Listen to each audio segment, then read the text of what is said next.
So today's going to be a little bit different of a video. I have a Phantom Gaming motherboard, and for a little bit I struggled with changing the LEDs on it. So I'm going to teach you how to do that because I had trouble. I don't want you to.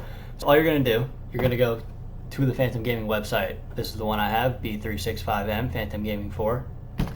So you're going to come down here, go to support,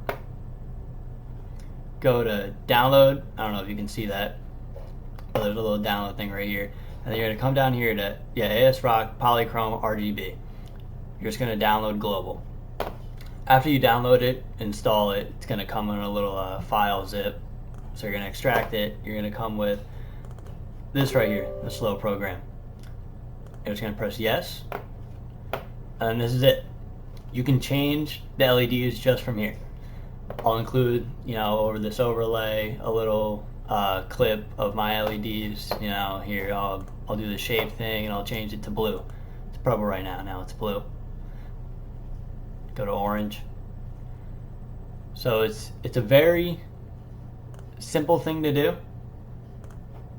Sorry, I was trying to put it back to where it was, but can't get it perfect. Anyway, very simple thing to do. You can change the other side and everything if you want to.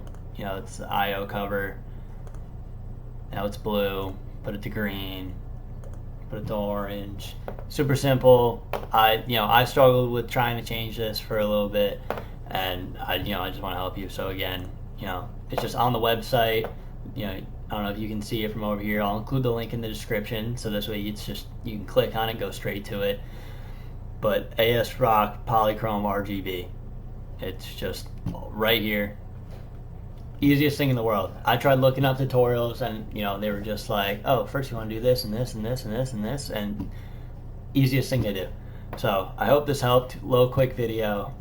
That's basically it. So hope you liked it. Please hit the subscribe button. It's either that or please just like the video. It helps out a lot. I appreciate everything. I'll see you guys in the next one. Later.